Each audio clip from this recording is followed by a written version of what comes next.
Assalamualaikum warahmatullahi wabarakatuh.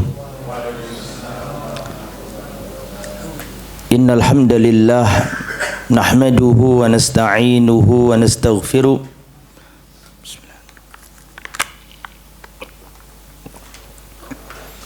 wa na'udzu billahi min syururi anfusina wa min sayyiati a'malina.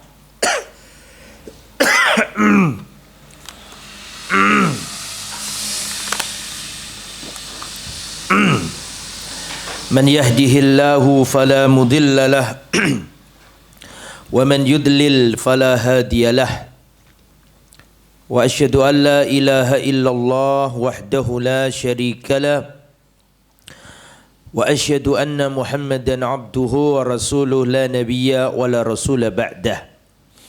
Allahumma salli wa sallim wa barik ala nabiyyina wa habibina Muhammadin wa ala alihi wa sahbihi wa man sara ala nahjihi ila yaumiddin, amma ba'du.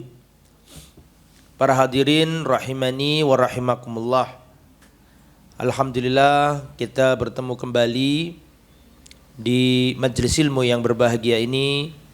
Semoga perjalanan kita ke tempat ini menggugurkan dosa-dosa kita. Amin ya rabbal alamin. InsyaAllah materi kita di siang hari ini kita akan membahas at-tawassul wasyafa'ah. Tawassul dan syafaat. Dua bab ini termasuk bab-bab dalam pembahasan tauhid seputar tawassul dan syafaat. Mungkin langsung saja kita mulai tentang tawassul. Apa makna dari tawassul itu?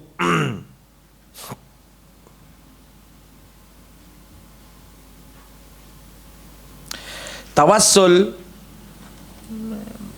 ma yutawassal bihi ila ghairihi, atau wasilah, perantara adalah sesuatu yang menjadi perantara menuju yang lain. Lah tawassul ini sebenarnya adalah perintah agama. Tawassul ini perintah agama. Kita disuruh bertawassul. Mana dalilnya bahwa sebenarnya tawassul itu perintah agama? Dalilnya surat Al-Maidah ayat 35. Dalam surat Al-Maidah ayat 35 Allah Subhanahu wa taala berfirman, ya ayyuhalladzina amanuttaqullaha wabtaghu ilaihil wasilah. Wahai orang-orang yang beriman, bertakwalah kepada Allah, wabtaghu ilaihil wasilah. Carilah wasilah, perantara untuk dekat kepada Allah. Jadi surat Al-Maidah ayat 35 ini dengan jelas dan gamblang memerintahkan kepada kita untuk mencari wasilah. Ya ayyuhalladzina amanu taqullaha wabtaghu ilaihil wasilah. Wahai orang-orang yang beriman, bertakwalah kepada Allah dan carilah wasilah kepadanya, carilah perantara kepadanya. Jelas bahwa kita ini disuruh bertawassul. Akan tetapi perhatikan baik-baik. Apa makna wasilah dalam surat Al-Maidah ayat 35 ini? Carilah perantara menuju Allah. Kita harus memahami ayat ini dengan pemahaman para ulama. Tidak boleh dari diri kita. Silakan panjenengan cek, sekarang lewat internet juga bisa, ke kitab juga bisa. Apa makna wasilah ini? Silakan dibuka tafsir At-Tabari, silakan dibuka tafsir Ibnu Katsir, silakan dibuka tafsir Al-Baghawi, silakan dibuka tafsir As-Sa'di atau tafsir-tafsir yang lain, atau tafsir Fathul Qadir lil Imam Asy-Syaukani. Ya. Kalau kita baca tafsir-tafsir Al-Quran, apa wasilah yang dimaksud di dalam ayat ini? Apakah kuburan orang soleh? Apakah orang-orang yang dikeramatkan itu yang kita jadikan wasilah? Atau apa? Maka kalau panjenengan bisa merujuk ke At-Tabari, Ibnu Katsir, Syaukani, Baghawi, As-Sa'di, atau kitab-kitab tafsir yang muktabar lainnya, niscaya semuanya hampir sepakat dan mengatakan yang dimaksud wasilah di sini adalah at-ta'ah, ketaatan dan amal soleh yang mendatangkan ridha Allah. Sehingga kalau ingin dekat kepada Allah, carilah wasilah, berarti sholatlah malam, berbaktilah kepada orang tuamu, santuni anak yatim. Semua ketaatan dan amal-amal soleh yang mendatangkan ridha Allah. Itu maksudnya wasilah di sini. Tidak ada para salaf memahami wasilah di sini adalah kuburan orang soleh. Karena ayat ini seringkali dipakai oleh orang-orang dan mengatakan, kenapa tawasul gak boleh sama orang yang sudah mati? Wong ayatnya lo ada, surat Al-Maidah ayat 35. Loh, ayatnya bener. Memang disuruh kita bertawasul, tapi maksud tawasul itu apa? Maksudnya adalah bertawasul dengan amal ketaatan dan amal soleh sehingga mendatangkan kedekatan kepada Allah Subhanahu wa taala. Bisa dipahami kira-kira gitu? Nah, tawasul itu ada yang boleh dan ada yang enggak boleh. Dalam bahasa akidahnya tawasul itu ada yang tawassul syar'i dan ada tawassul ghair syar'i. Ada yang masyru' dan ada yang mamnu'. Lah tawasul yang syar'i itu apa saja? Silakan dicatat. Yang pertama tawasul yang syar'i itu yang pertama at-tawassul bi asma'il husna. Bertawasul dengan asma'ul husna. Mana dalil bertawasul dengan asma'ul husna? Dalilnya surat Al-A'raf ayat 180. 100 berapa? 80. Allah Subhanahu wa taala berfirman, walillahil asmaul husna fad'uuhu biha. Allah memiliki nama-nama al-asmaul husna, nama-nama yang indah. Fad'uuhu,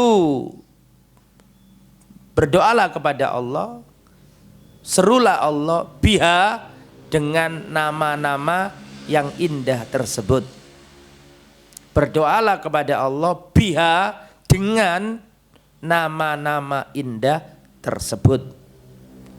Sehingga para ulama menyimpulkan tawasul dengan al-asmaul husna itu masyru', itu disyariatkan. Bagaimana caranya? Yang seperti disampaikan Allah dalam surat Al-A'raf 180 tadi. Berdoalah dan sebut namanya.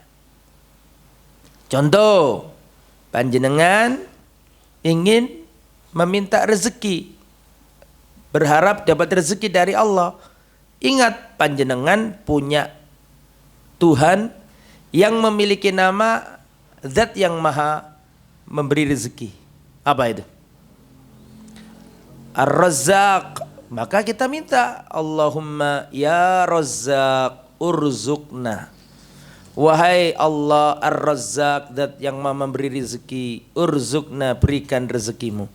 Kalau nggak bisa bahasa Arab ya Indonesia, ya Razzaq, aku mohon rezeki kepadamu. Anugerahkanlah rezeki kepadaku. Disebut hajatnya. Atau minta kekayaan. Boleh Ustaz? Ya boleh-boleh saja. Allah punya zat yang artinya zat yang maha kaya raya. Apa itu? Allahumma ya Allah ya Ghani aghnina, wahai zat yang maha kaya raya, berikan kekayaanmu kepadaku. Minta kasih sayang kepada Allah. Ya boleh, wong Allah punya. Allahumma ya Rahman ya Rahim irhamna, wahai Zat yang maha pengasih lagi maha penyayang, berikan rahmatmu kepadaku. Ada semua. Makanya kita ini harus kenal sama Allah melalui nama-namanya agar kalau minta sesuai dengan hajat kita. Minta apa lagi coba? Ustadz, saya ini berdosa, minta ampun sama Allah. Ada, Allah punya nama zat yang maha mengampuni. Apa? Allahumma ya Ghafur, ya Ghaffar. Seperti nama musola ini. Betul? Allahumma ya Ghaffar, ya Ghafur, ighfirli, ampuni dosaku. Pengen tobatnya diterima, Allah punya nama zat yang maha menerima tobat. Apa? Allahumma ya Tawwab, wahai zat yang maha menerima tobat, terimalah tobatku ya Allah. Minta apa? Minta kuat. Kuat apanya? Terserah sampean. Allahumma ya Qawi, wahai zat yang kuat, berikan kekuatanmu kepadaku. Minta apa? Minta perkasa. Allah punya nama. Allahumma ya Aziz, wahai zat yang maha perkasa, tolonglah aku. Didolimi orang, lemah, dipukul, didolimi, hartanya dirampas, minta pertolongan. Ingat, Allah punya nama zat yang maha menolong. Apa? Tolong dijawab. Wah, iki gak kenal Allah iki. Allahumma ya Nasir, ni'mal maula wa ni'man nasir, zat yang maha menolong, berikan pertolonganmu ya Allah. Ada semua. Minta sembuh, berobat, gak sembuh-sembuh, gak waras-waras, gak mari-mari penyakitnya. Ingat, Allah punya nama zat yang maha menyembuhkan. Apa itu? Gimana? Zat yang maha menyembuhkan. Apa? Dalam? Jangan ragu-ragu. Ya. Nggak mau jelaskan dong, sampean gak kelem jawab kok. Ayo apa? Bukan ya Sifa. Sifa itu nama rumah sakit, bukan nama Allah. Sifa itu nama herbal. Nama Allah itu Syafi. Allahumma ya Syafi isfini, wahai zat yang maha menyembuhkan, sembuhkan penyakitku. Ada semua. Tawasul yang kayak gini nih boleh. Ada ayatnya cetha wele-wele, surat Al-A'raf ayat pinten niku wau? 180. Itu yang pertama. Yang kedua, bertawasul dengan al-a'mal as-salihah. Boleh bertawasul dengan amal soleh.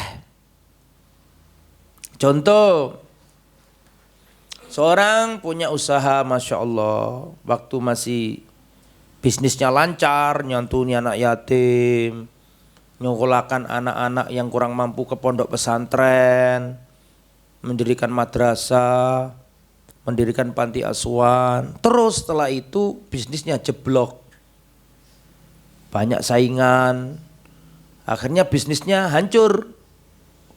Maka dia berdoa, Allahumma ya Allah, ya Allah berikan rezeki yang banyak kepadaku ya Allah, agar aku bisa kembali menyantuni anak yatim yang dulu aku lakukan, agar aku bisa meneruskan amal soleh yang dulu aku lakukan, menyantuni anak yatim, nyekolahkan orang-orang fakir kepada pesantren.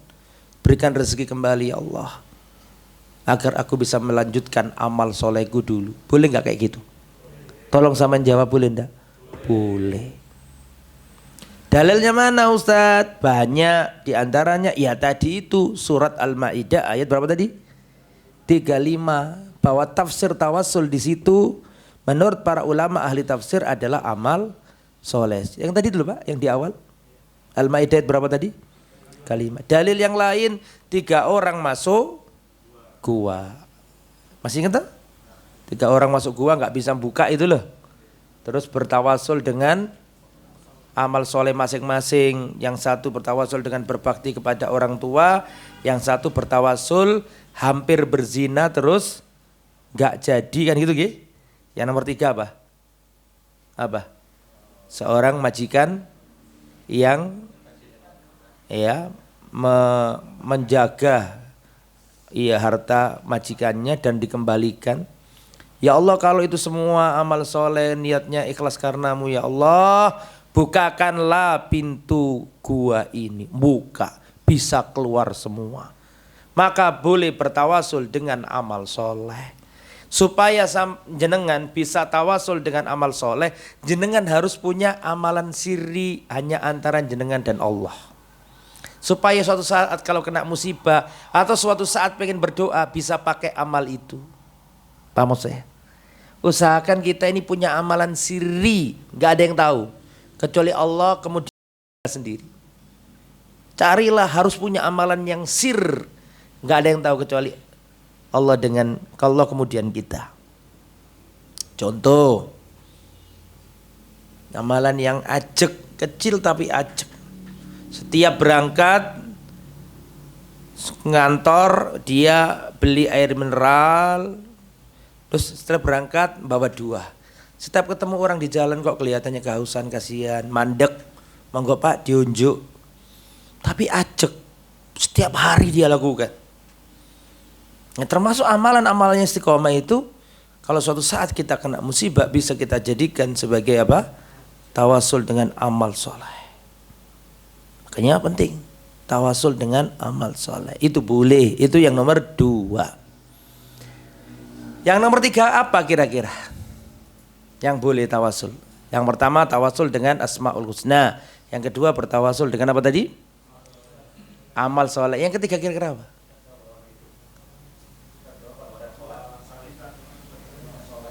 Nama? Bertawasul dengan, jangan bertawasul dengan orang soleh.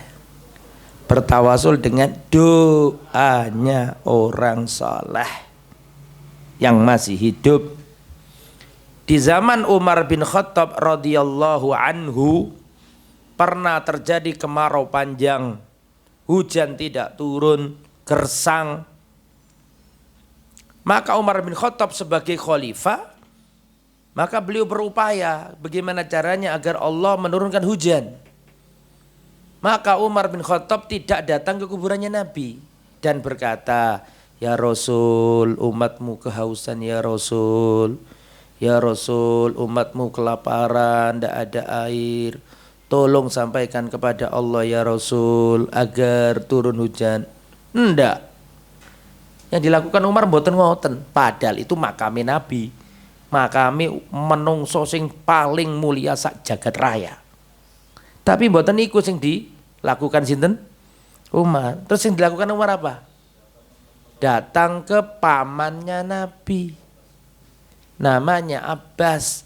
Wahai Abbas, paman Nabi, dulu ketika Nabi hadir di tengah kita masuk hidup, kalau kita dilanda kemarau seperti ini, kita dipimpin Nabi sholat istisqa langsung turun hujan. Nah sekarang Rasul sampun sedo, sampun wafat, sudah pulang ke rahmatullah. Maka kami minta panjenengan ngimami kami sholat istisqa ndonga. Akhirnya Abbas ini mimpin sholat istisqa ndonga. Allahumma asqina ghaitsan muhita. Ya Allah berikan hujan ya Allah. Langsung turun hujan. Boleh bertawasul dengan apa tadi? Doa. Doanya jangan dibuang, bahaya nek dibuang. Karena sebagian teman-teman nomor 3 boleh bertawasul dengan orang soleh yang masih hidup. Salah loh ngono. Bertawasul dengan orang soleh yang masih hidup. Contohnya ini berarti. Nek ndelok redaksi ning ngono ku mang, berarti ngene. Allahumma ya Allah dengan Syekh Fauzan sembuhkanlah penyakitku. Berarti boleh. Kalau redaksinya kayak gitu, bisa dipahami enggak ini? Jadi redaksinya jangan bertawasul dengan orang soleh yang masih hidup. Tapi bertawasul dengan doanya orang soleh masih hidup. Beda enggak antara dua hal ini? Beda. Kalau sama salah meredaksikan, salah. Paham maksudnya Ustaz? Kalau nek jenengan ngomong boleh bertawasul dengan orang soleh yang masih hidup, loh berarti boleh saya ngomong ini. Allahumma ya Allah bi Syekh Abdul Razak bin Abdul Muhsin isfi maradi ikdi hajati. Boleh berarti? Kan nggak boleh kayak gitu itu. Bisa dipahami? Jadi yang boleh adalah dengan apa? Doanya. Jelas Gi? Jelas. Ada seorang wanita datang ke Nabi, ya Rasulullah, tolong doakan aku ya Rasul agar aku sembuh dari penyakitku. Ini wanita kena penyakit epilepsi. Ngerti epilepsi? Apa? Ayan, gampang semaput, kejang-kejang, gitu. Kata Nabi, kalau kamu mau aku doakan kamu sembuh. Kalau kamu mau, kamu sabar, kamu masuk surga. Akhirnya wanita ini berkata kepada Rasul, ya sudah kalau gitu saya sabar ya Rasul. Tapi tolong doakan aku agar kalau penyakitku kumat kambuh, auratku tidak tersingkap. Saya mau tanya, seandainya auratnya tersingkap ketika kumat, dosa enggak ini wanita? Ya enggak dosa toh, enggak sadar kok. Tapi lihatlah, segitunya rasa kesucian kehormatannya wanita zaman dulu. Tidak membiarkan auratnya terbuka. Nah di situ Nabi ketika wanita ini minta doa, Nabi gak ngomong ini, nggak boleh syirik itu, langsung minta kepada Allah. Nabi kan gak ngomong gitu. Nabi mengiyakan atau memberi penjelasan. Berarti boleh apa enggak? Boleh. Rasulullah mengatakan di antara umatku ada 70.000 orang masuk surga tanpa adab, tanpa hisab. Ukasya binti Mihsan angkatan ya berdiri atau mengatakan, ya Rasulullah tolong doakan agar aku masuk 70.000 yang masuk surga tanpa adab, tanpa hisab. Kata Nabi, anta minhum, kamu masuk di dalamnya. Boleh. Minta apa? Doa orang yang masih hidup, orang soleh. Dan orang soleh itu siapa? Siapa orang soleh itu? Ini juga penting loh. Kadang-kadang kita ini salah paham dengan orang soleh. Siapa orang soleh? Goyah. Siapa orang soleh ini? Orang soleh itu ya jamaah, tidak harus ustaz. Ustaz orang soleh, orang nggak soleh. Tidak harus ustaz. Soleh, ya tidak harus kiai. Soleh, tidak harus profesor doktor. Nah, terus orang soleh itu sinten ya? Sinten? Siapa orang soleh itu? Orang soleh adalah ya orang soleh. Seperti namanya, orang soleh itu kan bahasa Arab, soleh artinya baik. Ya orang soleh itu orang baik. Sholat tepat waktu, menjaga sunnah Nabi, berbakti kepada kedua orang tua, baik sama tetangga, gak mau nyakiti orang, membantu orang yang susah. Itu orang soleh. Meskipun penjual tempe di ujung pasar, itu orang soleh. Jadi jangan selalu mengidentikan soleh itu harus punya atribut keagamaan. Halo? Bisa dipahami? Seperti kisahnya Julaibib. Tahu kisahnya Julaibib? Mau saya ceritain? Ya, dengarkan. Bapak jangan salah paham dengan kata-kata orang soleh ini. Orang soleh itu dalam pandangan Allah bukan sekedar atribut keduniawiaan. Saya pernah mendengar khutbah syekh saya yang ngajari saya, khutbah Jumat luar biasa, saya ingat sampai sekarang. Beliau menyampaikan khutbah ini. Ada di antara sahabat Nabi itu seorang laki-laki yang kalau seandainya telat di pertemuan nggak ada yang menanyakan. Kalau seandainya nggak hadir, nggak ada yang mencari. Paham maksudnya kira-kira? Nek gak teko kono sing geleki, nek terlambat kono sing nakokno. Apa maknanya? Ndak terlalu dianggap. Kalau telat ndak ditanyakan kenapa telat, kalau gak datang tidak dicari-cari. Namanya Julaibib. Tapi Nabi itu cinta sama Julaibib. Suatu saat dalam riwayat dikatakan Nabi bertanya kepada Julaibib. Ini yang saya dengar khutbahnya itu ya. Wahai Julaibib, kenapa kau gak menikah? Kenapa kau tidak menikah? Julaibib ini ganteng gak, sugih gak? Ia wajahnya pas-pasan dan miskin. Julaibib ini biasa banget orangnya.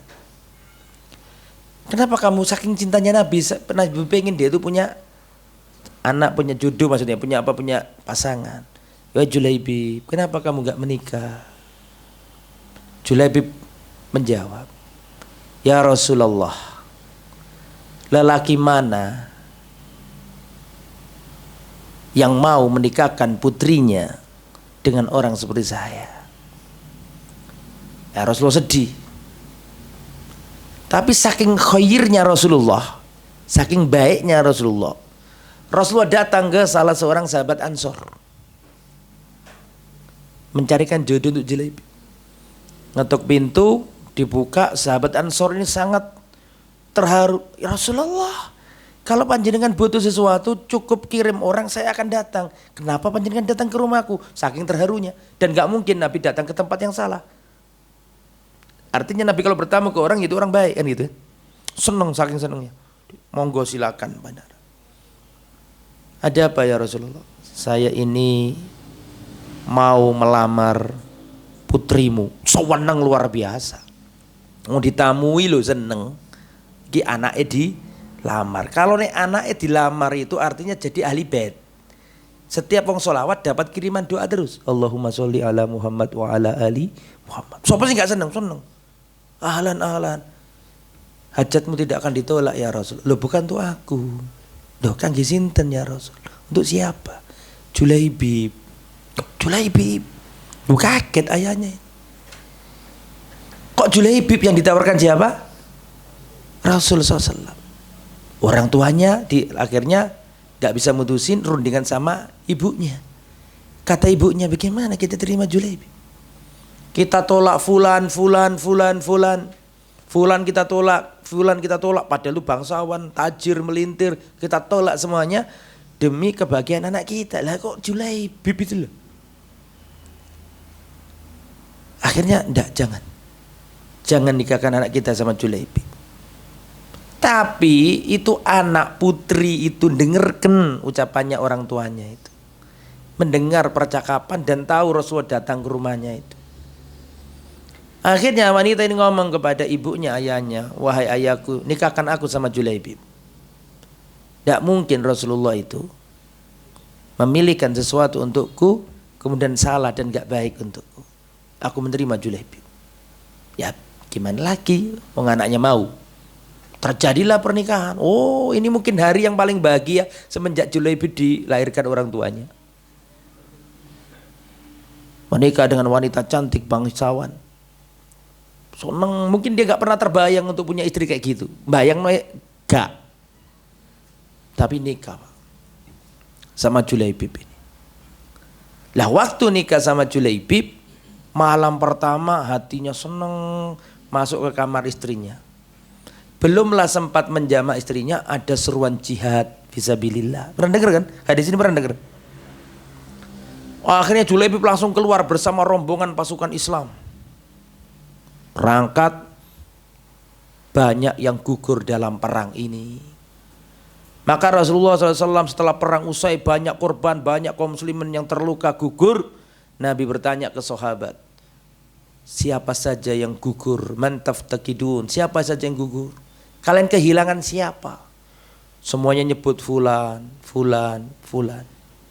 Gak ada yang nyebut Julaibib. Padahal Julaibib gak ada. Rasulullah tanya lagi, kalian kehilangan siapa lagi? Fulan. Tidak ada satupun yang nyebut nama Julaibib. Tanya lagi, siapa lagi yang kalian merasa kehilangan dirinya? Fulan. Tidak ada satupun orang yang nyebut nama Julaibib. Padahal Julaibib termasuk yang gak ada. Artinya yang gak ada rimbanya. Gak tahu rimbanya. Nabi mengatakan, adapun saya kehilangan Julaibib. Baru sahabat itu paham. Loh iya Julaibib mana ini? Dalam bahasa Lamongannya ketiwar. Ngerti ketiwar? Itu bahasa Malang juga. Ketiwar itu gak keanggap, kelewatan.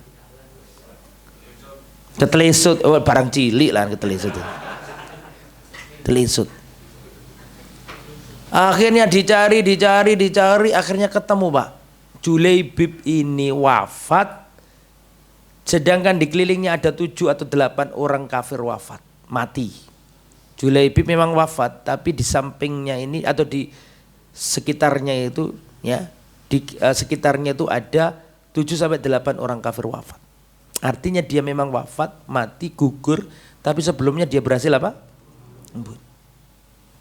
Maka Rasulullah melihat jenazahnya Julaibib, maka Rasulullah nangis, ditangisi.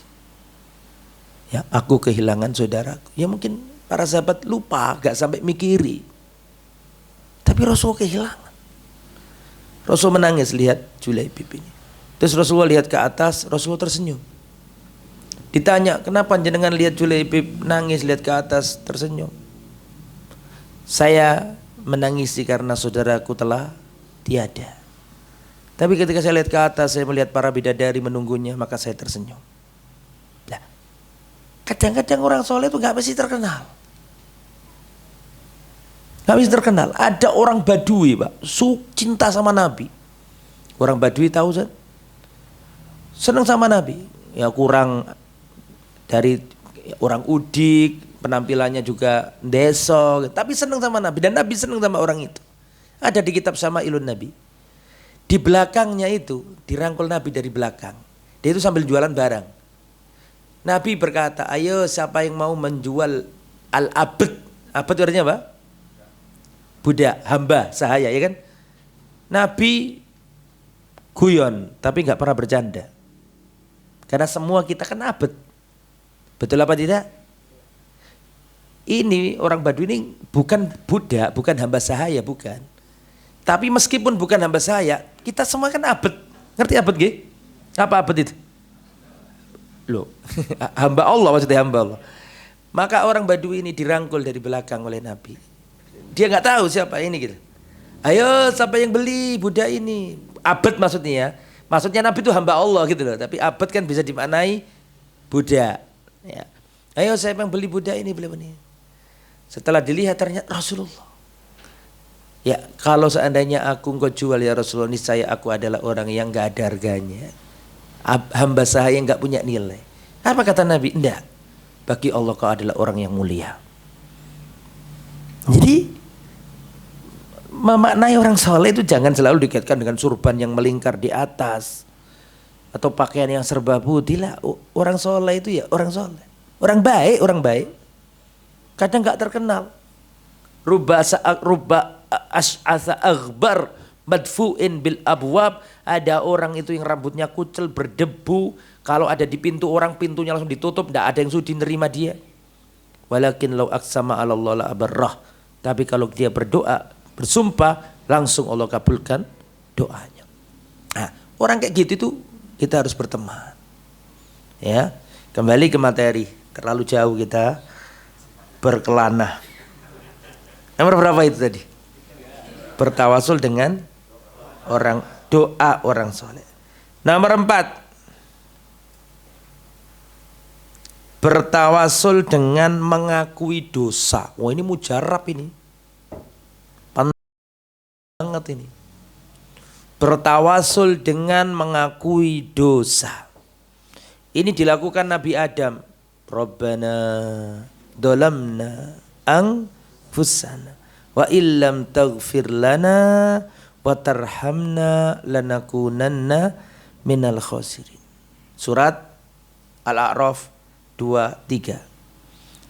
Bertawasul dengan mengakui dosa juga dilakukan Nabi Yunus. Ketika Nabi Yunus dicaplok ikan paus, betul? Berada di kegelapan. Wanada fid dhulumat. Nabi Yunus menyeru Allah di kegelapan. Kenapa disebut jamak? Karena Nabi Yunus itu ada di 3 kegelapan. 1, Nabi Yunus ada di kegelapan perutnya ikan paus. 2, Nabi Yunus berada di kegelapan samudera. 3, Nabi Yunus berada di kegelapan malam. Jadi itu bayangno ya, Nabi Yunus di perutnya ikan paus, di malam yang gelap gulita, di dalam samudera.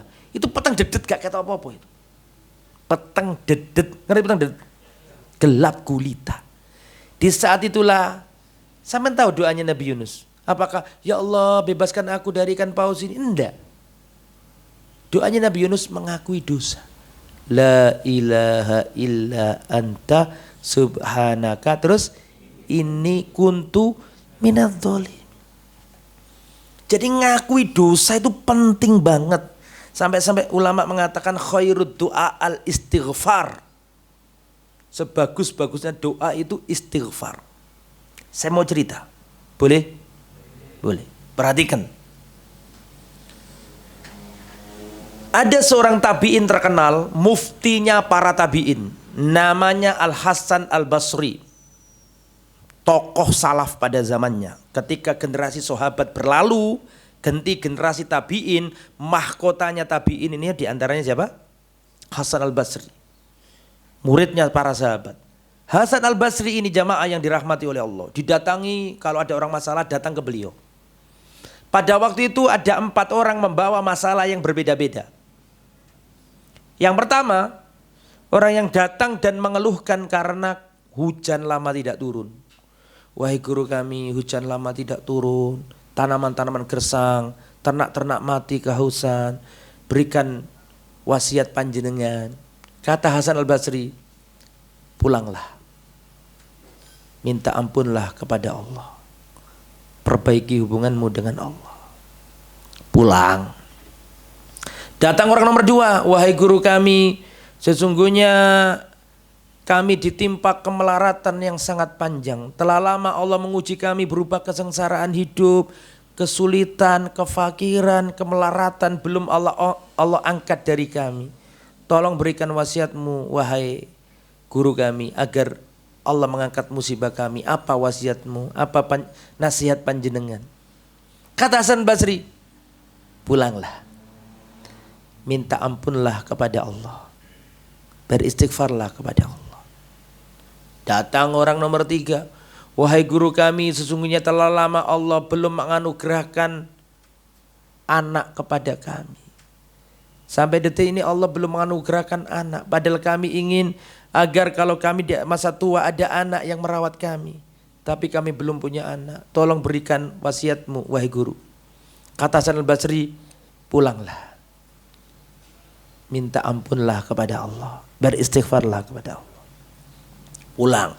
Datang orang berikutnya, wahai guru kami, sungguhnya tanaman-tanaman kami gagal panen, kami gak bisa panen, tanaman-tanaman kami rusak.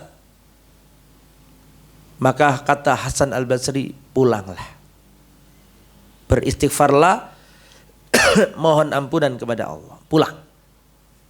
Muridnya Hasan Al-Basri heran, wahai gurunda, telah datang kepadamu 3 orang membawa masalah hidup yang berbeda-beda, tapi kenapa solusinya kok cuma 1? Apa tadi?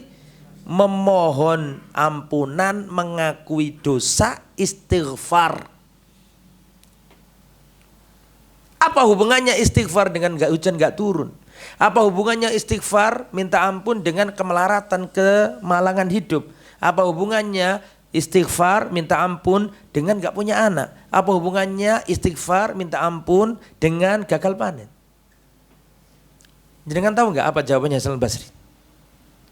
Kata Hasan Al-Basri, itu solusi bukan dari diri aku. Tapi coba lihatlah surat Nuh.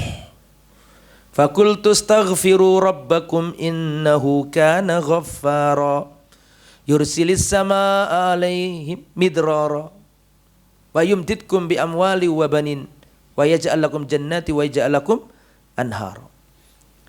Dikatakan di situ, fakultu astaghfiru rabbakum innahu kana ghaffara, beristighfarlah kalian kepada Allah. Kalau kalian mau istighfar, yursilis samaa alaikum midrara, Allah kirimkan hujan membawa rezeki. Wa yumditkum bi amwal, dan Allah berikan kepadamu harta yang melimpah. Wa banin, dan Allah berikan kepadamu anak keturunan. Wa yaj'al lakum jannati wa yaj'al lakum anhara, kami berikan kepadamu sungai-sungai, kebun-kebun yang rindang dan sungai-sungai yang mengalir. Saya mau tanya, 4 tadi ada di situ enggak? 4 tadi loh. Ada di situ apa enggak? Ada. Surat apa itu? Surat Nuh ayat berapa? Padahal itu durung njaluk apa-apa. Mek siji tok ngakui dosa, njaluk sepuro, mohon ampun. Itu dikai hujan, dikai anak, dikai harta, dikasih kebun-kebun yang mengalir. Coba zaman saiki mbayai ustad, kula niki pengen njaluk ndonga, oh gampang, sampean apalno siji iki. Sampean ngelamal salat malam iki, akeh. Hasan Al-Basri enggak ngakui dosa. Minta ampun sama Allah. Masalah apapun minta ampun sama Allah. Ya, makanya penting mengakui dosa itu. Makanya di antara adab dalam berdoa itu jangan kok langsung Assalamualaikum warahmatullah, Assalamualaikum warahmatullah. Ya Allah, njaluk sugih ya Allah. Istighfar dulu. Kan gitu nggih. Habis salam ngapain kita? Langsung berdoa apa istighfar dulu? Astagfirullah, astagfirullah, astagfirullah. Lah, doanya sebelum meminta doa kepada Allah dianjurkan untuk istighfar dulu, ngakui dosa. Itu penting loh, Pak. Jadi maknanya orang kalau kena musibah disuruh banyak istighfar. Seperti Nabi Yunus tadi itu. Mengakui dosa itu penting. Akhirnya ada yang ngomong, Ustadz saya kok tertarik dengan yang antum sampaikan. Bahwa di antara cara untuk dikabulkannya doa itu kita harus mengakui dosa. Saya pengen kayak gitu Ustadz. Tapi saya kok bingung Ustadz. Loh bingung gimana Mas? Saya bingung dosa saya yang mana Ustadz?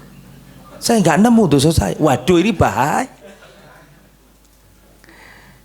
Ya lebih bahaya, gak rumangsa dosa iku luwih dosa tinimbang dosa iku. Iya, gak rumangsa dosa itu tidak merasa dosa itu hukuman dari dosa.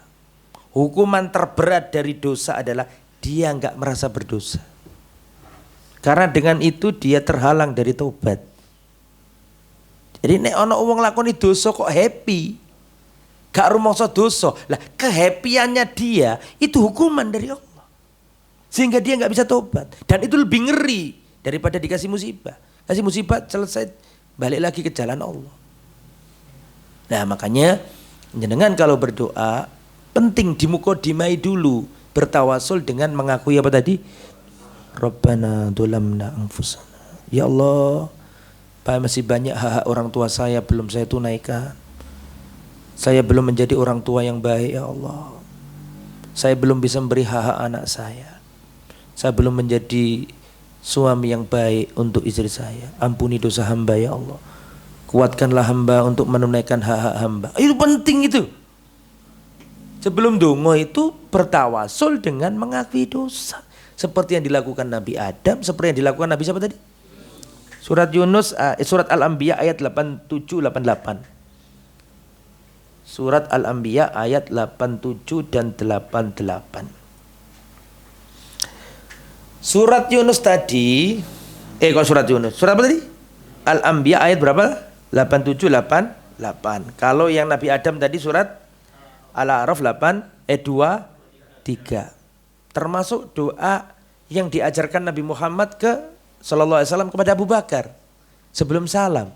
Allahumma dzalamtu nafsi dzulman katsira wa la yaghfiru dzunuba illa anta waghfirli maghfiratan min indik warhamni innaka antal ghafurur rahim. Artinya apa loh Pak? Itu doa yang luar biasa. Doanya Nabi diajarkan ke Abu Bakar, Rasul terbaik kepada manusia terbaik setelah Rasul, para sahabat. Oke, kembali ke materi. Nomor berapa sekarang? Nomor 5, bertawasul dengan iman. Ya Allah, aku beriman kepadamu. Aku tidak mengkufurimu ya Allah. Aku iman denganmu. Maka ampunilah dosaku. Mudahkanlah urusanku ya Allah. Boleh apa enggak? Boleh. Ada dalilnya kok. Mana dalilnya? Surat Ali Imran 193. Ali Imran berapa tadi? 193. Rabbana innana sami'na munadiyan yunadi lil iman an aminu bi rabbikum fa amanna rabbana faghfir lana dzunubana wa kaffir anna sayyi'atina wa tawaffana ma'al abrar. Jadi sebelum minta bertawasul dengan iman. Ya Allah, sungguhnya kami mendengar ada orang yang menyuruh agar kami beriman, maka kami beriman kepadamu ya Allah. Maka ampunilah dosa-dosaku.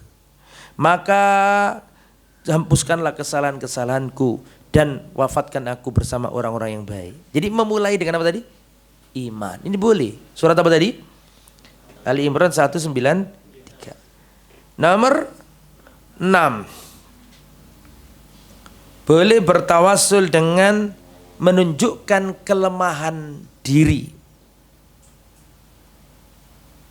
Ya Allah, aku hambamu yang fakir, sedangkan engkau adalah Rabbku yang maha kuat, yang maha kaya raya. Aku adalah hambamu yang lemah ya Allah, sedangkan engkau zat yang maha kuat. Aku adalah hambamu yang kecil, sedangkan engkau adalah zat yang maha agung. Maka tolonglah aku ya Allah. Itu boleh, merendah. Itu seperti yang dilakukan Nabi Zakaria dalam surat Maryam ayat 4. Nabi Zakaria kan gak lama gak punya anak. Maka beliau menunjukkan kelemahan diri dan beliau berdoa, Rabbi inni wahanal azmu minni washta'ala ar-ra'su syaiba. Ya Allah, tulangku sudah lemas. Washta'ala ar-ra'su syaiba, dan rambutku sudah memutih. Tapi aku gak pernah putus asa dari berdoa kepadamu. Ini bertawasul dengan menunjukkan kehinaan diri. Nomor 7 sampai 7 aja ya. Bertawasul dengan tarkil maksiyah. Duh, ada yang paling penting malah lupa, kelewat. Tadi nomor 7 apa tadi? Bertawasul dengan apa tadi? Meninggalkan maksiat. Ya Allah, aku tidak pernah melakukan kesyirikan. Ya Allah, aku tidak pernah minum minuman keras. Aku tidak melakukan itu semuanya karenamu ya Allah. Maka sembuhkanlah penyakitku. Boleh. Seperti yang dilakukan orang yang mau zina gak jadi itu. Masih ingat? Kan itu dijadikan tawasul. Betul apa enggak? Ya Allah, dulu aku hampir berzina. Oh, ceritanya panjang kan ya. Ada seorang wanita yang masih saudaranya dia, sepupunya dia.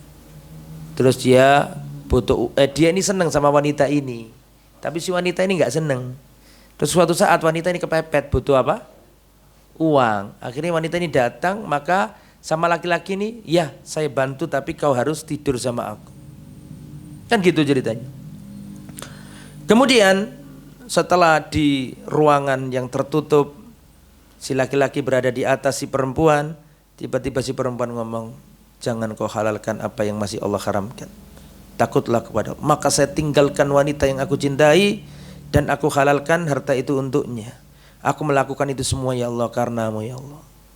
Maka bebaskanlah kami dari pintu gua ini. Kan gitu ceritanya itu. Jadi boleh bertawasul dengan tarkil maksiyah. Bertawasul dengan meninggalkan maksiat. Tapi ini meninggalkan maksiat yang karena Allah. Bukan meninggalkan maksiat karena digerebek Satpol PP. Ya Allah, dulu saya mau berzina gak jadi ya Allah, karena digerebek Satpol PP. Lu gak bisa. Harus karena apa? Allah. Itu karena gak ada kesempatan aja kalau itu. Ya. Jadi gak sembarang tarkil maksiat. Tarkil maksiat yang karena apa? Allah. Yang terakhir, sebenarnya terakhir ini nomor awal-awal tadi ya. Bertawasul dengan tauhid. Ini mirip iman tadi sebenarnya. Ini malah penting kok lupa tadi. Dalilnya sama dengan Nabi Yunus tadi. Nabi Yunus ketika dicaplok ikan paus di tengah kegelapan malam, kegelapan perut ikan, kegelapan samudra, gelap gulita tuh, yang dibaca pertama kali apa?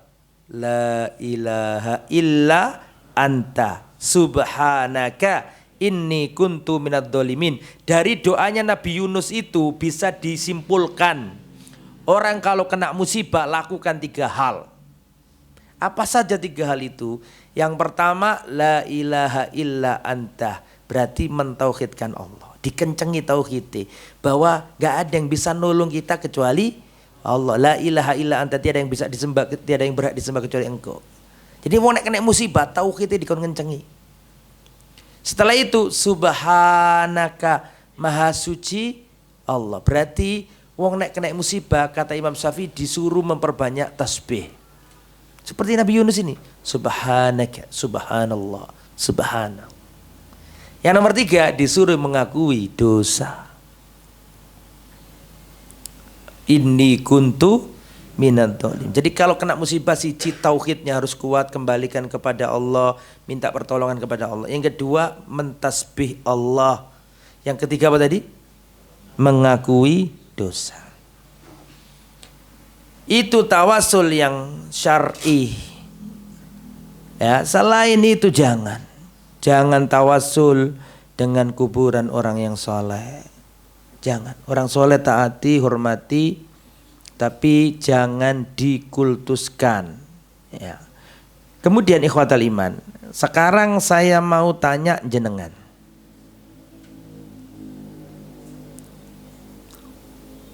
Ada 3 kategori. Kategori pertama, dengarkan baik-baik. Allahumma ya Allah, sembuhkanlah penyakitku. Contoh pertama. Contoh yang kedua.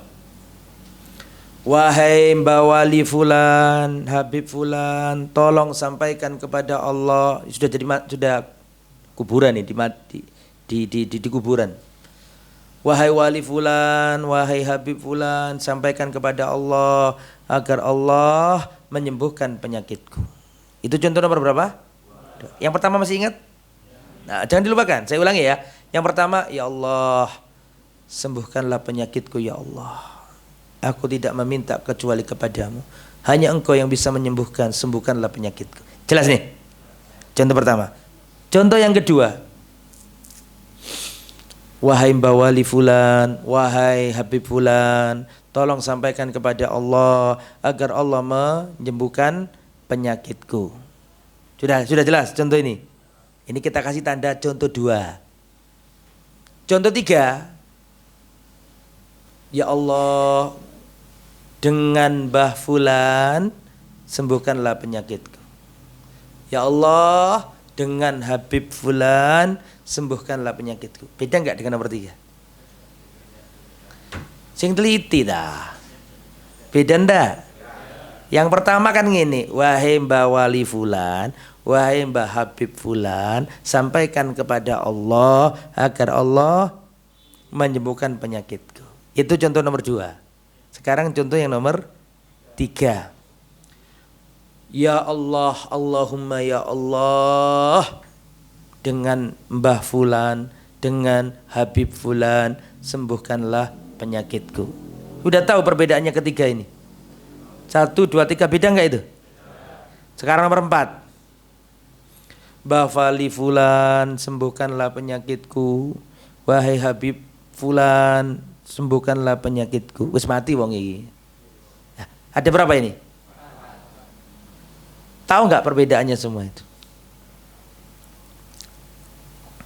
Yang terakhir sirik deles. Tahu deles? Apa ya? Nemen pol. Sing pertama tauhid jelas, iya kan? Jelas. Betul ya? Nah, sekarang yang nomor 2 dan nomor 3 nih. Yang nomor 2 tadi, wahai Mbah Wali Fulan, sampaikan kepada Allah agar Allah menyembuhkan penyakitku. Nomor 2 toh? Sekarang nomor 3 nih. Wahai ya Allah, wahai Allah Subhanahu wa taala, dengan Mbah Fulan sembuhkanlah penyakitku. Nomor 2 sama nomor 3 itu nemen yang mana?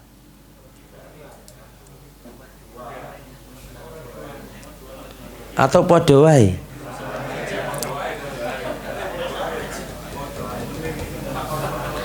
Runding kono sik. Ayo. Nah, lebih nemen yang mana?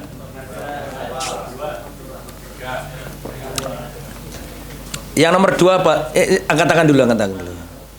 Gak wani, angkat tangan gak wani. Hah?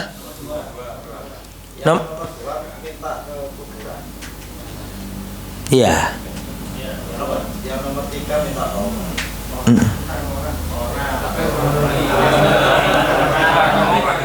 Yang nomor 2 minta kepada kuburan. Yang nomor 3 minta kepada Allah. Ya Allah, dengan Syekh Fulan sembuhkan. Mintanya ke Allah itu. Tapi yang nomor berapa? 2. Wahai Mbah Fulan, sampaikan kepada Allah. Berarti minta tolong kepada orang yang mati. Saya pernah dengarkan saya ya. Karena ini penting kayak gini. Saya dengar gak sengaja ngelewati YouTube gitu, dengarkan salah seorang yang kalau saya sebutkan namanya tahu semua ya, sampean. Dia ceramah kayak gini. orang Cirebon. Kodenya sudah keras kayak gitu masuk gak paham. Tapi ada dua yang di sana terkenal ya, tapi gak wis itu dengarkan saya. Saya dapat ilmu dalam artian ternyata beda. Perhatikan. Beliau itu ngomong kayak gini. Kadang-kadang kita ini selalu menyalahkan Wahabi. Padahal kita ini sering kali juga salah. Paling sama iso nebak.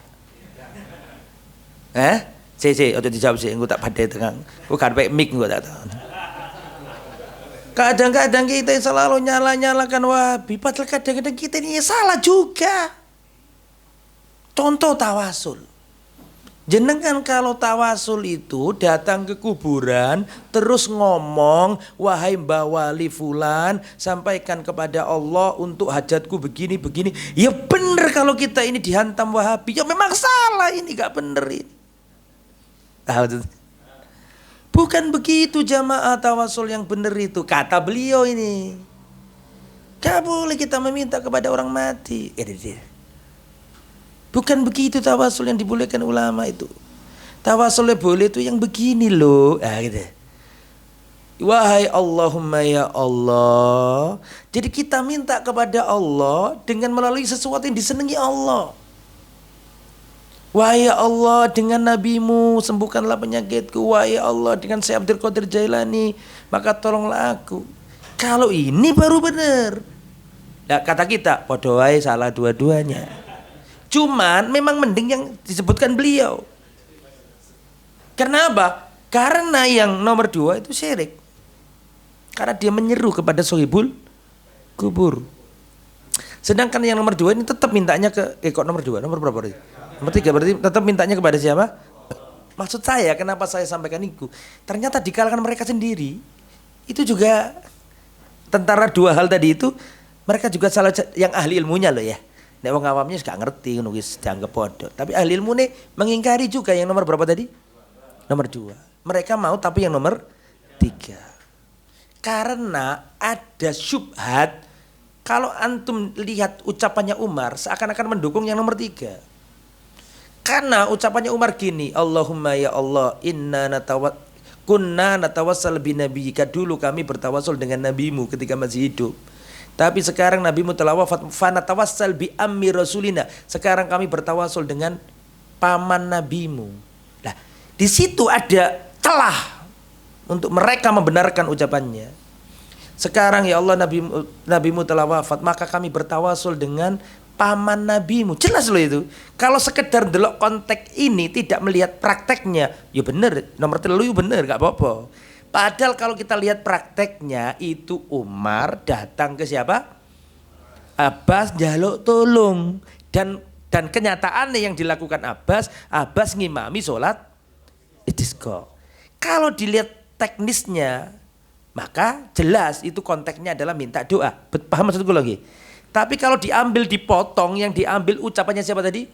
Umar, tanpa diketahui konteks kejadiannya. Ono bener sing nomor pinten nih wau? 3. Paham maksudku lah? Nah, jadi si nomor 3 sih ono celah. Paham maksudku lagi? Masih ada celah untuk bener buktinya dalilnya ini. Padahal itu ada konteksnya. Konteksnya adalah apa tadi? Umar datang ke siapa? Abbas, dan prakteknya Abbas ngimami sholat istisqa. Bisa dipahami maksud saya? Nah, koten nggih. Nah, itu sekarang kita bahas syafaat. Yuk do syafaat gak mari gitu. Syafaat ini panjang ya pembahasannya. Adzan jam pinten sih?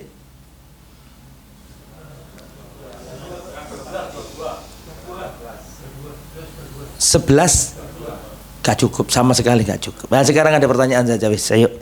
Pertanyaan. Masih kurang berapa menit berarti? Sekitar 15 menit ya? Berarti tawasul syafaatnya kapan-kapan. Ya. Monggo kalau ada pertanyaan. Nah, di sini ada pertanyaan.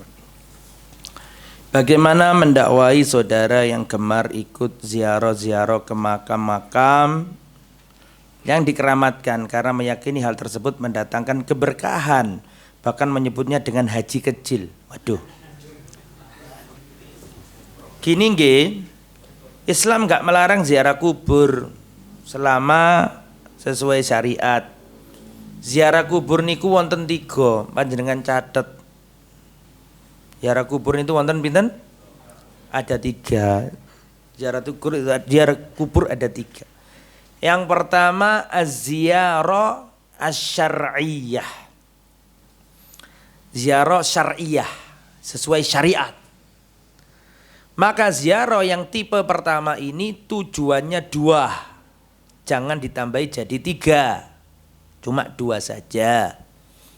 Tujuan yang pertama adalah ad-du'a lil mayyit, ndongakno wong sing mati. Makanya Nabi ngajari doa, Assalamualaikum ya ahlat diyar minal mu'minin wal muslimin wa inna insyaallah bikum la lahiqun. Allahumma ighfir lahu warhamhu wa'afihi wa'fuan. Itu fungsi pertama dari ziarah kubur, ndongakno wong mati. Tujuan nomor 2 dari ziarah kubur adalah eling mati. Jadi pertama ndongakno wong mati, nomor 2 eling mati. Ngono ku sampean nulis e ngono eling mati ngono ta. Enggak harus letterlek, Pak. Ingat mati ngono. Ndongakno wong mati dan apa tadi nomor 2? Eling mati. Mana dalilnya? Rasulullah mengatakan kuntu nahaitukum an ziyaratil kubur. Dulu aku larang kalian ziarah kubur. Dulu kata Nabi. Berarti sempat dilarang dulu itu. Fazuruha, sekarang enggak apa-apa, silakan ziarah kubur. Ada kelanjutannya. Litudzakirokumul akhirah. Litudzakirokumul maut, supaya kalian ingat mati. Supaya kalian ingat akhirat. Sehingga kesimpulannya mau ziarah kubur monggo, asalkan tujuannya satu apa? Mendoakan orang mati. Yang kedua ingat mati, bukan cari keberkahan. Jangan pernah menganggap tempat ini berkah kecuali ada dalil. Selama nggak ada dalil yang menunjukkan tempat ini berkah, jangan diyakini itu berkah. Contoh, meyakini Masjidil Haram membawa berkah karena jelas ada dalilnya. Barang siapa sholat 1 kali lebih baik daripada 100.000 kali, kan ada hadisnya. Sholat di Masjidil Nabawi lebih baik daripada sholat 1000 kali di masjid yang lain. Berarti boleh nggak menganggap itu ada berkah sholat di sana? Boleh, orang ada dalile kok. La tusyaddur rihal illa ila thalathati masajid, tidak boleh menziarahi tempat, menganggap tempat itu bagus, sakral, keramat kecuali 3 tempat saja. Masjidil Haram di Mekah, Masjid Nabawi di Madinah, dan Masjidil Aqsa. Jangan menganggap tempat ini keramat kecuali ada dalil. Selama nggak ada dalil, jangan dianggap ada keberkahan. Kita pada sepertiga malam terakhir kita mencari berkah dengan sholat malam, boleh enggak? Boleh. Kita pada waktu 10 terakhir bulan Ramadan kita mulai andalu, maca Quran, iktikaf atau sholat malam, boleh enggak? Kenapa kok boleh? Ada dalil. Pokoknya ojo gampang ngarani berkah kecuali ada dalil. Ya, menghadiri majelis ilmu, mencari keberkahan di dalamnya boleh. Boleh. Ada dalil. Malaikat turun mengepakkan apa? Sayapnya, nazal alis sakinah, orangnya diberi ketenangan, keteduhan. Boleh. Saya pengen cari berkah dengan mendatangi majelis ilmu. Adapun meyakini tempat A, B, C tanpa ada dalil, ya nggak boleh. Nah itu nggih. Terus yang nomor berapa? 2, az-ziyarah asyirkiyah. Ziarah syirik. Ziarah yang di dalamnya ada peribadatan kepada selain Allah.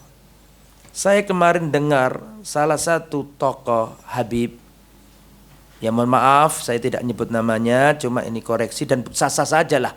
Orang kalau sudah berbicara di depan umum ya boleh kita koreksi, itu pun kita nggak merendahkan. Cuma ngudono nek iki gak tepat. Ketika ada orang, beliau mengkonter gini.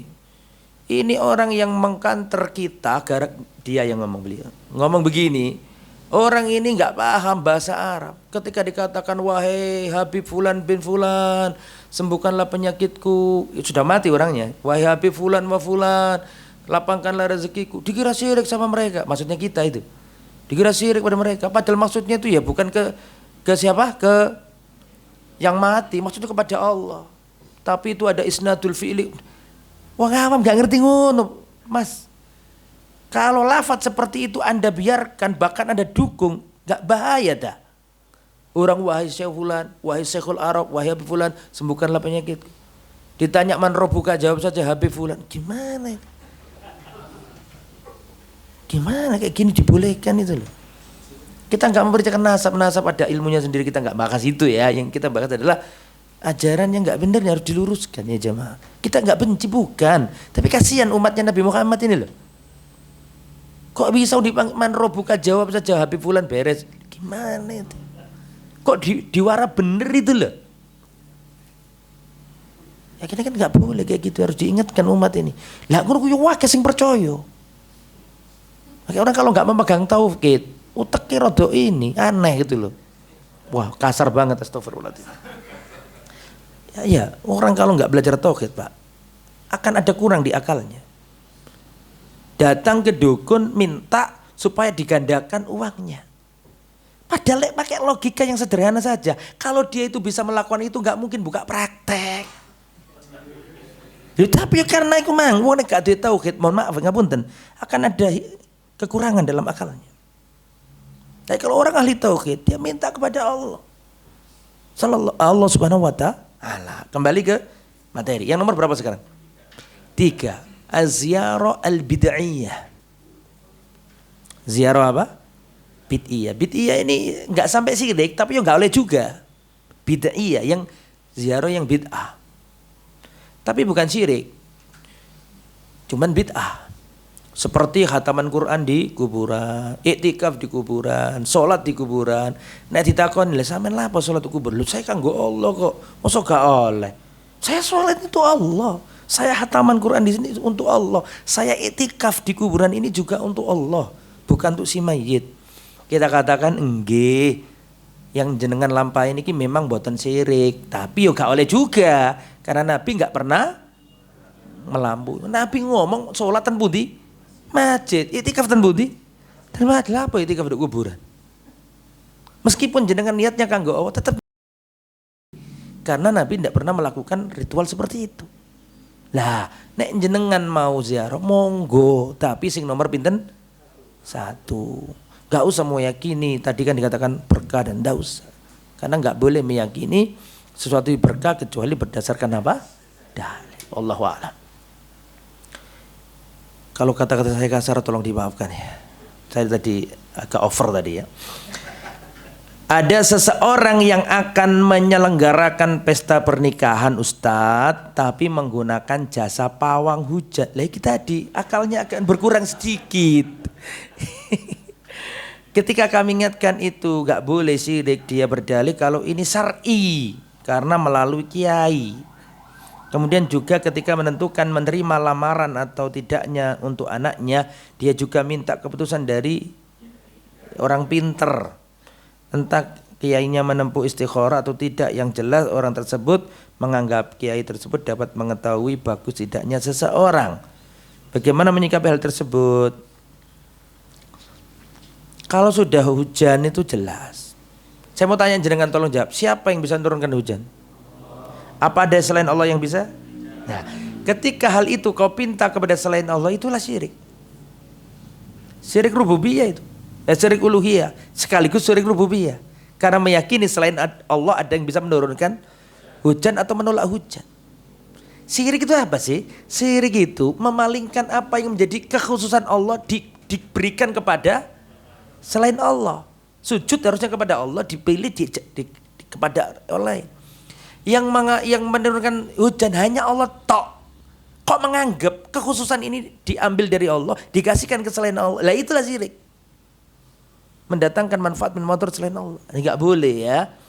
Jadi harus, kenapa sih masyarakat kita ini kebanyakan kalau mau nikah, mau panen, mau ngetekno oma, mau mulai bisnis, kok selalu tanya ke wong pinter? Tahu nggak kenapa? Awak mesti ngomong ke aku.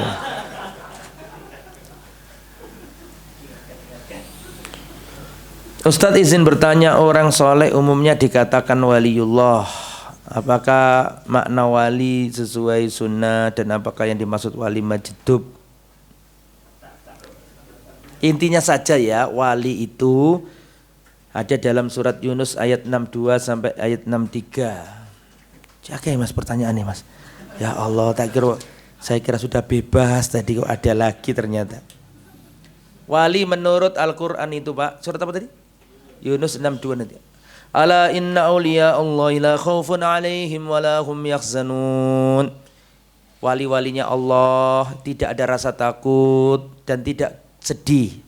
Siapa mereka itu? Alladzina amanu wa kanu yattaqun. Wali-wali adalah orang-orang yang beriman dan bertakwa. Sesimpel itulah Al-Quran mendefinisikan wali. Wali menurut Al-Quran wong iman, wong takwa. Kan kata Nabi semakin kata Allah Subhanahu wa taala yang paling mulia di sisi Allah adalah yang paling bertakwa. Jadi definisi wali menurut Al-Quran sing iman, sing takwa. Semakin tinggi imannya, semakin tinggi derajat kewaliannya. Semakin tinggi ketakwaannya, semakin tinggi derajat kewaliannya. Dan gak harus bisa terbang. Apalagi nembus genteng, gak harus. Gak harus. Imam Syafi'i lo mengatakan, idza ra'aitumur rajula yamshi 'alal ma' aw yatiru 'alal hawa fala taghtarru. Kalau kalian melihat manusia terbang di udara atau berjalan di air fala taghtarru. Jangan kalian langsung terpedaya, tapi kembalikanlah perkaranya kepada Al-Qur'an dan Sunnah. Makanya para ulama menjelaskan afdhalul karomat al-istiqamah fid din. Seutama-utamanya karomah, seutama-utamanya kekeramatan adalah al-istiqamah fiddin. Istiqamah jenengan jejeg lurus salat jamaah apik karo tonggo, berbakti ke orang tua, menjalankan sunnah Nabi, tidak menyakiti orang, bantu orang yang susah. Wali jenengan meskipun gak iso ngayang. Ini semakin orang soleh imannya baik. Loh, tetapi bukan berarti karomah ndak ada. Karomah itu ada. Tapi karomah itu murni pemberian Allah, gak bisa disetting. Gak bisa diatraksikan. Ayo lihatan ini loh. Ini adalah karomah saya. Gak bisa. Karomah itu murni pemberian Allah. Ada iya. Kita gak mengingkari itu. Umar bin Khattab juga punya karomah. Tapi gak bisa disetting-setting dewe, dikeluarno dewe, kapan disimpan, kapan ditokno, gak iso. Itu murni pemberian Allah. Kapan Allah kasih, kapan Allah gak kasih. Bisa dipahami nggih? Gak bisa terus disetting, dipelajari, di takasupi, poso mote, pati geni, gak bisa. Itu murni pemberian apa? Allah Subhanahu wa taala. Itu kadang salah pahami banyak orang. Apakah tawasul terbatas pada amal perbuatan saja, tidak pada benda atau zat? Nah, itu nanti tabarruk kalau benda itu. Tabarruk dengan benda ada yang boleh. Seperti tabarruk dengan asarnya Nabi boleh, Pak. Para sahabat itu, Pak, kalau Nabi meludah, itu royoan, Pak. Dia apa kan? Ditampani tangannya. Terus diusap-usap gini. Itu nyata, Bukhari. Cuman kan gak ono saiki idune Kanjeng Nabi Muhammad sallallahu alaihi wasallam. Tapi iya, boleh bertawasul dengan asarnya Nabi, boleh.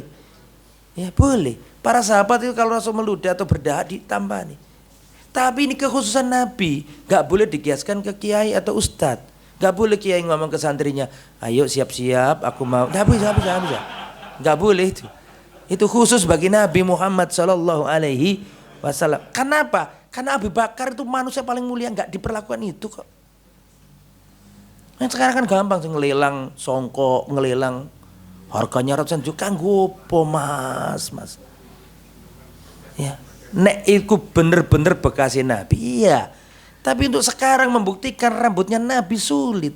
Bisa dipertanggungjawabkan dari mana? Ada cincinnya Nabi. Loh, cincin Nabi dalam Sahih Bukhari dicantumkan kecemplung di Sungai Aris. Gak ketemu, kok saiki muncul di museum. Lah kayak gini-gini harus dipahami. Ya itu kalau benda itu berarti tabarruk, ada babnya sendiri, kita belum bahas itu. Boleh nggak tabarruk? Ya, kalau tabarruk dengan asarnya siapa? Rasul, kalau terbukti ada sebagian sahabat itu mengumpulkan apa? Keringatnya Nabi. Ya cuma nggak mungkin celakaan keramatnya apa keringetan dia sudah habis, sudah nggak tahu kita. Ya terus seandainya ya, ada nih dikatakan rambutnya Nabi, sulit untuk dibuktikan keotentikannya, mana sanadnya, siapa yang bawa kok apa rambutnya Nabi kok ada di Indonesia. Nah itu jangan percaya. Pernah ke Topkapi, ke museum di Turki itu nggak masuk akal. Ada pedangnya Nabi, ada capilnya Nabi, ada sandalnya Nabi, semuanya ada. Ya ini saya bilang ke jemaah, ini delok tok ae aja dipercaya gitu. Kanggo seneng-seneng tok ngono ae. Bagaimana hukumnya memasukkan doa atau ayat-ayat Al-Quran dari seorang yang dianggap soleh atau alim ke dalam air minum untuk menyembuhkan penyakit? Al-Quran itu syifa dengan bacaannya, bukan dengan suwuannya. Kalau suwuk boleh, memang Rasulullah pernah menyuwuk kok, tapi kan dibaca. Betul apa enggak? Ini apa sih? Bahkan hukumnya memasukkan doa atau ayat-ayat Al-Quran dari seorang, memasukkan ayat-ayat Quran ke dalam air, gimana maksudnya? Ditulis terus dimasukkan. Al-Quran itu sifat dengan bacaannya. Karena ini kan identik dengan nanti bagaimana Ustadz menggantungkan jimat tapi terbuat dari ayat kursi, kayak gitu juga itu diantaranya. Al-Quran itu turun, ikro, bacalah, bukan gantunglah, bukan celupkanlah. Ikro warotilil Qur'ana tartila, menjadi penyembuh dengan bacaannya atau dengan apa? Mendengarkannya, bukan dengan yang aneh-aneh. Makanya para ulama tidak memperbolehkan jimat pakai apa? Quran, meskipun ada kalam dari salaf yang dipahami boleh, tapi pendapat yang rajih tidak boleh, karena itu ihana. Karena lafadznya man allaqa syai'an wukila ilaihi, ya larangan jimat itu umum, apapun nggak boleh. Ya wallahu a'lam bissawab. Dan terus yang ditanyakan ini rentan disalahgunakan. Ada orang jualan apa? Air, ya jangan ya. Wallahu a'lam. Ada pertanyaan lagi silakan.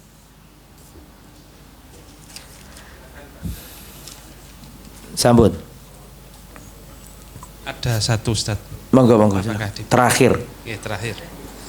Ojo takon meneh ya. Tunggal mawon. Bismillahirrahmanirrahim. Assalamualaikum warahmatullahi wabarakatuh. Waalaikumsalam warahmatullahi wabarakatuh. Tawasul dengan doanya orang soleh tadi Ustaz, apakah meminta doa untuk melalui orang tua kita termasuk yang nomor 3 itu Ustaz? Boleh. Minta doa orang tua kita boleh. Misalnya kita punya hajat, Bu, tolong saya dibantu doa agar cucu jenengan ini tambah baik, tambah soleh, bisa belajar dengan baik, keterima di Madinah misalnya. Tidak apa-apa. Mboten apa-apa. Doanya orang muslim, boleh apa-apa? Boleh. Ya, boleh. Apalagi doanya orang tua. Orang tua itu diomongin ngono tambah seneng. Saya bertanya, jenengan punya jadi orang tua, terus anak jenengan ngomong, ya tolong dibantu doa. Sama seneng nggak? Kan termasuk berbakti. Dan insya Allah nggak terlarang. Ya, wallahu. Karena Rasulullah pernah mengatakan kepada Umar, la tansana fi du'aika. Umar, jangan kau lupakan kami dari doa-doamu. Termasuk emaknya Anas bin Malik, namanya Ummu Sulaim. Ummu Sulaim pernah berkata kepada Rasulullah, ya Rasulullah, la tansa Unaisan fi du'aika. Ya Rasul, jangan kau lupakan Unais, Anas kecil, dalam doa-doamu.